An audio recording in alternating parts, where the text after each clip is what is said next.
बेटा जो मैंने आपको अभी वैद्युत फ्लक्स वाला टॉपिक पढ़ाया है उसका मात्रक और वीमा भी इम्पॉर्टेंट है। तो वैद्युत फ्लक्स का जो आपने फॉर्मूला पढ़ा E cross E dot A, E का मात्रक न्यूटन पर कुलाम और A का मात्रक मीटर स्क्वायर।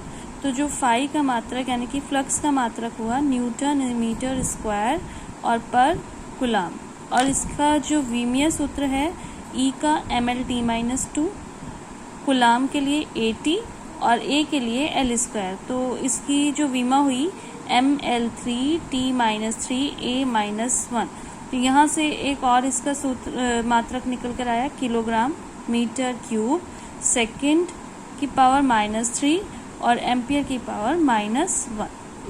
तो जब आपको वैद्युत फ्लक्स पूछा जाएगा आपको साथ में मात्रक और विमा भी बतानी है। अब नेक्स्ट टॉपिक है गॉस की प्रमेय या गॉस का नियम। ये कई बार पूछा जाता है बोर्ड में और साथ में इसका डेरिवेशन भी। तो जो गॉस की प्रमेय है वो बिल्कुल सिंपल कि किसी बंद पृष्ठ से गुजरने वाला, बंद पृष्ठ जैसे एक बलून होता है, एक बंद गाड़ी होती है, तो किसी बंद पृष्ठ से गुजरने वाले वैद्युत फ्लक्स फाई ई जो होता है, जो पूरा टोटल फ्लक्स होता है फाई ई, उस पृष्ठ द्वारा परिबद्ध कुल आवेश Q का 1/ε0 गुना होता है।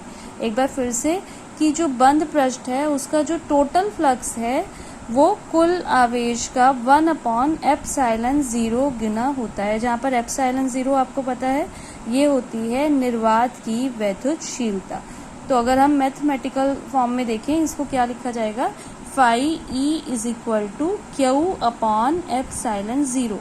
और पिछले टॉपिक में आपने पढ़ा कि फाई यानी कि फ्लक्स जो होता है, अगर हम पूरे बंद पृष्ठ का देखें तो integral vector E dot vector dA, और ये सर्कल जो होता है ये पूरे बंद पृष्ठ के लिए लगाया जाता है। Phi E is equal to integral पूरे बंद फ्लक्स के लिए vector E dot vector dA, और ये किसके इक्वल होता है, Q/ε0। पूरे बंद पृष्ठ से गुजरने वाला जो फ्लक्स है वो कुल आवेश का 1/ε0 गुना होता है। ये गॉस की प्रमेय, जहाँ पर ε0 जो है वो निर्वात की वैद्युतशीलता होती है। तो ये है गॉस की प्रमेय या फिर गॉस का नियम। अब इसका जो डेरिवेशन है वो डेरिवेशन के लिए हम एक बिंदु आवेश Q ले लेंगे। बिंदु आवेश किसी बंद पृष्ठ के अंदर एक बिंदु पे हमने आवेश ले लिया।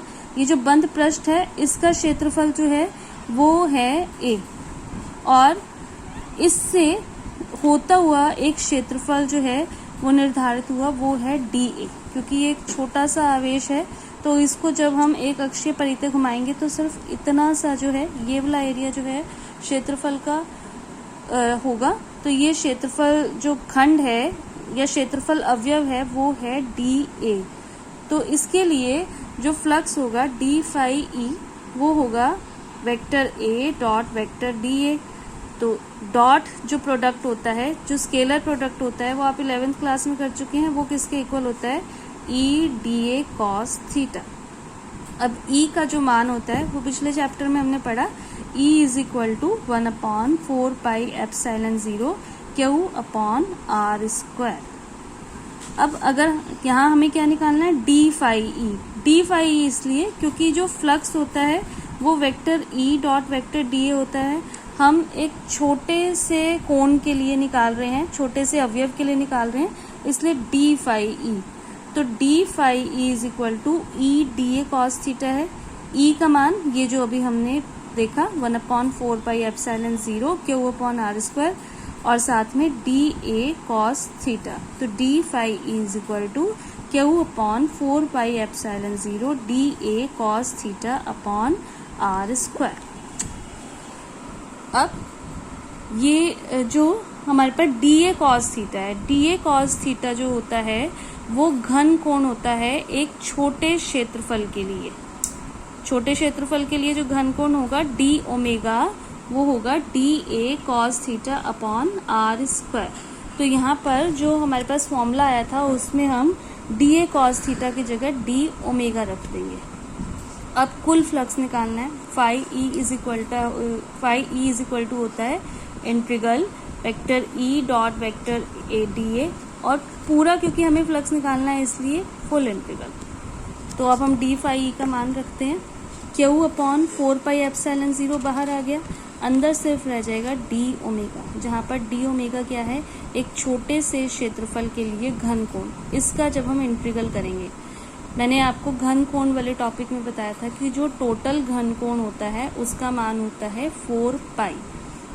तो ये डी ओमेगा तो छोटे से क्षेत्रफल के लिए, पूरे अगर हम क्षेत्रफल की बात करें तो उसके लिए जो घन कोण है वो हो जाएगा, इंटीग्रल का मतलब समाकलन रूप सबका पूरे का निकालना, तो डी ओमेगा का मान आएगा 4π।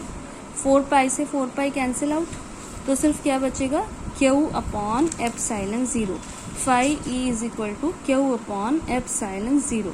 और यही है गॉस की प्रमेय, इसको ही हमें प्रूव करना था।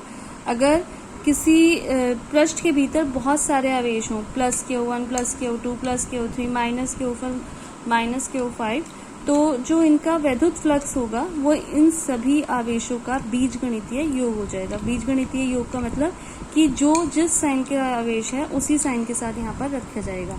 तो phi E is equal to 1 upon epsilon 0 Q1 plus Q2 plus Q3 minus Q4 minus Q5 and so on. एक बोर्ड के एग्जाम में गॉस की प्रमेय और उसका डेरिवेशन भी कई बार पूछा जाता है, या फिर इसके जो अनुप्रयोग हैं उन पर आधारित कोई ना कोई एक क्वेश्चन जरूर एग्जाम में आता है। अब जो आपकी एनसीईआरटी की बुक है उसमें एक तो ये टॉपिक है, अनंत लंबाई के एक समान आवेशित सीधे तार के निकट वैद्युत क्षेत्र की तीव्रता। एक टॉपिक है अनंत विस्तार की समतल आवेशित अचालक चादर के निकट वैद्युत क्षेत्र की तीव्रता। और इसके अलावा एक तीसरा जो टॉपिक है वो है एक समान रूप से आवेशित गोलीय कोश के कारण वैद्युत क्षेत्र की तीव्रता अथवा बिंदु आवेश के कारण वैद्युत क्षेत्र की तीव्रता। तो आपको ये 3 ही करने हैं क्योंकि एनसीईआरटी में 3 है, बट अब जो डिलीटेड पोर्शन आया है सीबीएसई का उसमें ये जो आया है गोलीय आवेश वाला टॉपिक ये कट किया है, तो इसलिए मैं अभी आपको गोलीय आवेश वाला टॉपिक नहीं कराऊंगी, बाकी दोनों टॉपिक्स कराऊंगी और वो कल कराऊंगी।